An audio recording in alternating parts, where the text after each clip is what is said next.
Okay, underlying energy is the Knight of Cups. Okay, water energy coming in straight off the bat. There we go. Nine of Wands coming up at the heart of the reading.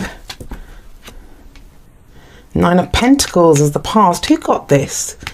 I think Libra might have just gotten this in the past. Some of you might have Libra placements. We have the Emperor coming up in the present. The Empress in the future. Nice. So we have the Emperor and the Empress here. And there we go. There's those Eight of Wands. It feels like for a few of the... I'll keep these here actually because I've been clarifying a few of the extra cards. For everyone else, I'll do it for you too. So we have the Knight of Cups coming up here as the underlying energy. The Knight of Cups, the Knights always indicate progress, movement. The Knight of Cups is going to be movement or progress to do with your happiness, to do with your emotions, right?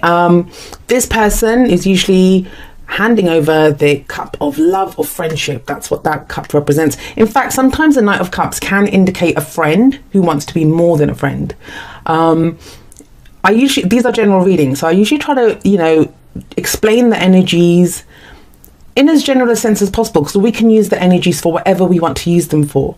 I'll explain that later on when we get to the Emperor and the Empress. However, there is a kind of romantic or relationship angle that's coming up in this reading already. So it feels like in February, and we do have the Sun moving into Pisces towards the end of the month, which is a sister water sign for you. This could be someone who's offering you their cup of love or friendship, or you're willing to do that. The card that usually comes up at the heart of the, as an underlying energy is usually the energy of the person that I'm reading for. It does usually indicate that, but we'll see how it plays out. Now, coming up at the heart, we have the Nine of Wands. So the Nine of Wands is a situation where, we're putting a lot of effort, a lot of time. Can be a defensive energy because this person is defending this Gate of Wands, right? And if you look at her, she's all bandaged, she's bruised, but she's still standing there. She's still standing strong. And that's what it says. It says you're not ready to give up yet on something. And that could be in general, like, you're not ready to give up on some kind of project that you've had, or relationship, or dream. Like, the Knight of Cups for me is the dreamer. And as much as, dreamers are kind of frowned upon and looked at as, like get real, that kind of energy, I think we all need to be dreamers at some point. We all need to have a dream. If we're ever going to have any chance of that dream coming true, we need to have a dream first of all. So it may be now that some dream that you were almost ready to give up on, you're not ready to give up on it just yet. And that's what the Nine of Wands says. The Nine of Wands says that, why would you give up now? You've been doing this for so long. You've done it from the Ace to the 2, 3, 4, 5, 6, 7, 8, 9. You've gone this far. Why not just wait? You're almost there. The only card left in this cycle is the Ten of Wands. And I do find that usually when the Nine of Wands shows up, whatever you've been working towards, whatever you've been putting your energy towards, it does come back. It's almost there. That's why this card shows up to say, just hang in there a little longer. It's about to come in. This is something that you've worked very hard for. And it's the same thing that I told Libra, because they got this in the same place. The Nine of Pentacles is all about great abundance. Abundance that you have created all by yourself. Now, abundance can mean different things to different people. There's financial abundance, there's emotional abundance, spiritual abundance, abundance in whatever form. And I will say this, pentacles are usually something tangible though. Something tangible that gives us safety, security, stability. And what this person's done, this person represents confidence and independence. And that's what you've been. You've been working away at something independently with great confidence, and you've created this abundant garden, and it's all your own work. And this card says enjoy it, enjoy what you've created. Now, some of you, this may be indicating that you have been putting in a lot of effort towards work or a business, or even if there's whatever you've been working on in your life, you've been doing it alone. You can be proud of yourself and you can enjoy the fruits of whatever labor you've been putting in, wherever it's been. However, each card has a kind of more positive and more negative meaning, like a darker and lighter. It's a spectrum, right, of the energies and how we use them. So at the more positive end, this is about enjoying the abundance that you've created, enjoying this safe space, this beautiful space that you've created. But at the other end of the spectrum, it talks about that kind of security, that abundance, becoming a gilded cage. Now, I've seen this card come up in so many different scenarios. One of them can be, you know, you might want to go and do something else. This has come up for people that want to leave relationships. I'm not saying that here. I'm not seeing anyone leaving relationships here. It's just an example, guys. So, you know, if someone wants to leave a relationship, leave a job, they want to go and do something better, but it's like, oh, well, the money's good here. Or, you know, our house is so beautiful. We live this abundant life together. But it's saying you have the independence, you have the confidence to go and do something else. That you might have this beautiful garden, but don't let it become your gilded cage, because there is a whole world to explore outside of that garden. Now, for some of you, I'm going to say this. Yes, this talks about the work that you've done. I get the sense for some of you that, you know, for those of you that this is not a relationship reading for, there's some dream that you've had and that you'd almost kind of given up on this dream, and maybe you've been putting in work for someone else, but now you want to be your own boss, or you want to be the boss, like you want to be promoted to this boss position. Now, the reason I'm saying that is we have the Emperor coming up in the present, and the Emperor is the father figure, is the authority figure, the boss, and he is always in charge. He's always in control. Now, he gets a bit of a bad reputation, deservedly so sometimes, because he can be very stubborn. He's very stubborn, and he knows, you know, he does his things his own way. That's the only way he knows how to do anything. But think about it. He's an emperor. He has his empire, and he runs it with an iron fist. That's how he gets things done, because he's able to really, you know, go with what he wants. He can make a decision. He's always ready for action. He's ready to fight for what he believes in. So you've got this energy coming up in the present. This may be you. Maybe you're stepping up and taking control. Like I said, some of you could be going solo, like, you know, going out on your own. You've worked so hard for someone else. Now it's time. You're thinking, okay, well, you know what? I'm going to go be my own boss now. I'm going to take on the energy of the Emperor. But others of you, this could be someone that's coming in. We cannot deny that there is the Emperor and the Empress here, and they are the divine masculine and the divine feminine.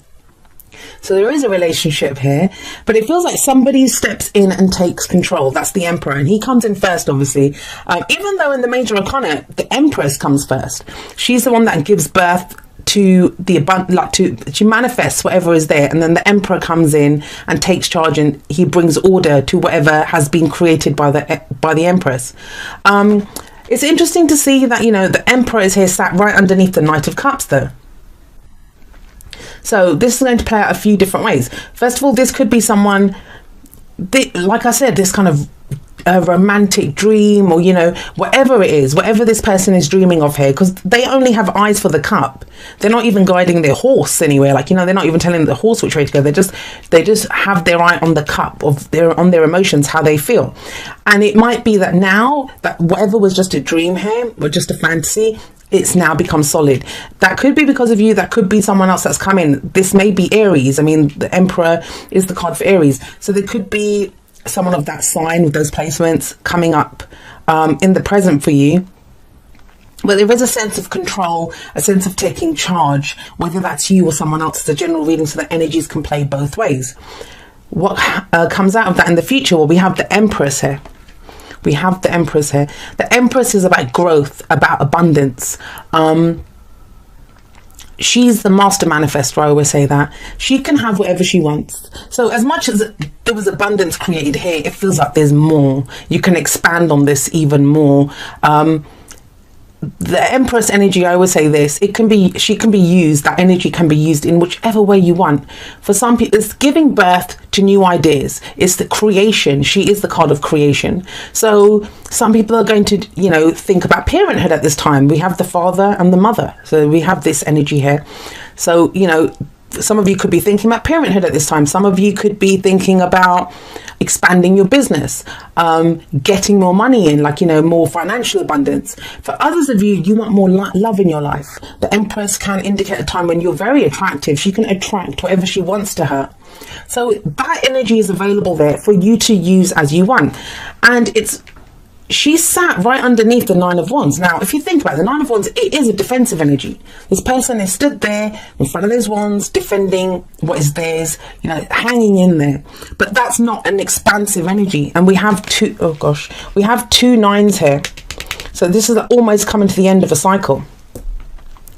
So this energy is, it goes by the time we get to here, because she's all about expansion. Look how relaxed she looks. The opposite of this person is just stood there all stressed out on God, right?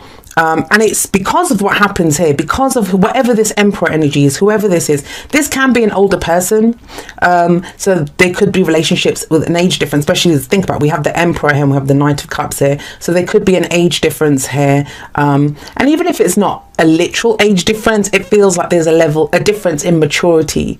Not to say that anyone's like immature or childish, I guess, I'm not saying that, but it may be that, you know, this person has more is more dreamy, is more interested in kind of innocent pleasures, innocent joys, whereas the Emperor can be kind of rather serious.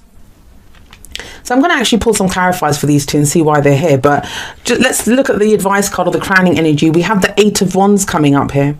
Now the Eight of Wands, it's sometimes called the arrows of love, but it's also about messages coming in, energies that come in very quickly. I always find this is like the minor arcana equivalent of the Chariot card for me. It's one of those because that speaks about momentum and energies picking up, and so does the Eight of Wands. Now the thing with the Eight of Wands is, yes, we talk about messaging back and forth, social media, that type of, and it's doing something online, even like you could meet someone online, or you know, you might have had a long distance relationship, an online relationship, and now it becomes more solid, like with these two coming up here, something that you've put a lot of time and effort into, and you were kind of wondering, is it just a dream, is it ever going to go anywhere? It feels like it does solidify here. But the Eight of Wands, when it was created like over 100 years ago, there was no social media. The messages were definitely not fast back and forth. So this does at its core talk about energies picking up, like things speed up, and that can be a little overwhelming, but you can trust it and you can go with it and make the best use of it. I always like how the wands are in formation, like they're not willy-nilly flying around everywhere. That would be chaos. This is not chaotic. This is straightforward communication, straightforward, like the energies are clear of what you can do. And wands are great manifestation energy, and they're very creative energy. There's creation all over this spread. There was something else that I was getting from this. Nope. All right, let's have a look. Let me pull a couple of clarifiers to clarify this Empress energy. I mean, they can, yes, absolutely be the same person. Oh, I know what I was getting. So the Eight of Wands, if you think about it, we have the Nine of Wands here. So this would seem to be going back a step, right? But I don't know. It's almost as if whatever led to this, the Nine of Wands, because that's, you're almost completing. It's almost like you take a step back and have a look, like what's happened here? And it could be relating to this Nine of Pentacles energy, which is that, you know, whatever you've been doing, maybe you've been single, whatever work you've been doing, whatever this energy relates to in your situation, it feels like you might get some clarification on that. Or now, even though that's pentacles can be very slow energy, now you start seeing the results of this, whatever this effort was that you put in. Now that's a tangible energy in your life, and it comes, you know, it's propelling you forward to go to something new, something more, right? And what I was going to say, with these two can be the same energy. It could be that, you know, because you take charge, because you take control here, you're able to expand and grow. We all have the divine masculine and divine feminine, the feminine energies within us. Well, no, I feel like they are two different people, because the Three of Pentacles, which comes up here, it's about planning for the future. What action are we going to take? What are we going to do? And it's usually more than one person.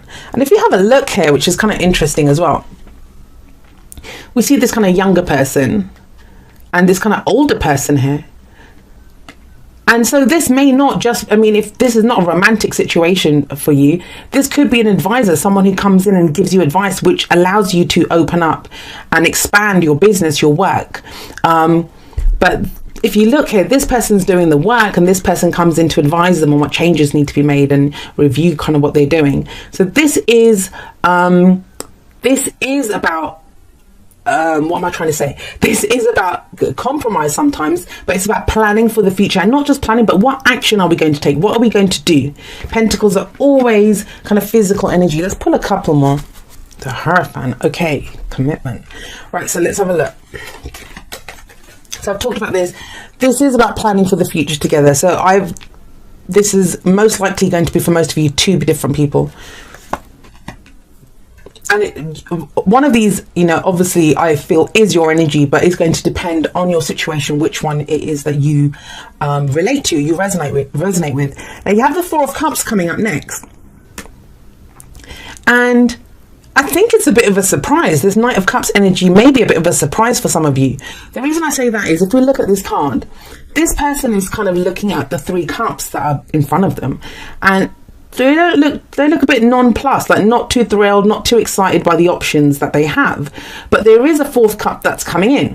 Now, as much as this talks about being stuck in apathy, not really knowing what to do, nothing really thrills you that much, I do feel sometimes the reason we're only considering, or this person is only considering those 3 cups, because they've given up on the idea or the notion of this 4th cup coming in. And there is this kind of sense of being almost ready to give up on something, and it kind of feels like whatever that is, whichever area of your life that relates to, you're going to be proven wrong. That is coming in. It can be done, because the 4 of Cups can show that sometimes, that something that we've given up on, that's why we're only considering these. Why are we not even looking around for the 4th cup? Because we don't think it's going to happen. And so we're only considering what's before us, and we don't like any of those options. This person would have picked one of those cups if they were thrilled by those options. It feels like this 4th cup represents the Ace of Cups, which is, a new start, a new emotional cycle that begins, a new shot at happiness, emotional growth, spiritual healing, spiritual growth even. So I actually like the 4 of Cups, because it can be where there's an offer of love on the table. Yes, it can be that and someone's not accepting it, but I don't get that. Or it may be that this person's offering that cup and you're not sure what to do, but the clarifiers usually speak to something from the past. I get the sense that this Knight of Cups coming in is this cup that you didn't think you'd get, or you'd kind of given up on getting, or given up on giving to someone, right? Because what we have here is commitment. We have commitment coming in. If you think about it, we have the Empress is number 3, the Emperor is number 4, and the Hierophant is number 5 in the Major Arcana. So there is this sense of now you kind of know what you want. Now you kind of know what you believe in. This is that faith that you have. It's the traditions, the rules that we follow. I don't know who got this. I think it was Libra that just got this a moment ago. Sorry about the glare. Yeah. It kind of feels now there's commitment, and it again, I'm sorry to keep repeating it, but this could be romantically, yes. This is one of the marriage cards that come up. It can also be commitment. We commit to a new company, some work. I'm sorry, this keeps flickering like that. So it's something that we commit to, and it's that story. And we decide, right? This can be organized religion. This can be institutions of higher learning, companies that we commit to, marriage, rituals, those types of things. But it's something that we fully commit to. But it's only after we understand that cup is coming in. And it's about planning for the future together. I kind of get the sense that even if someone is offering you something, no matter what it is, this can be an offer. It doesn't have to be of love or friendship. It could be something that seems too good to be true. Usually when the Knight of Cups offers us something, it seems too good to be true. And that's because sometimes the Knight of Cups, he's so kind of eager and excited about this cup that he has, that he can say all the right things and he means them, but he just doesn't have the goods to back them up. However, I feel like with this planning energy and with the Emperor energy of someone taking charge, if someone can take charge of this, then yes, there is abundance here. And yes, then you can move forward. Then there's open communication. Then anything's possible. But there has to be communication. That's one of the key things here.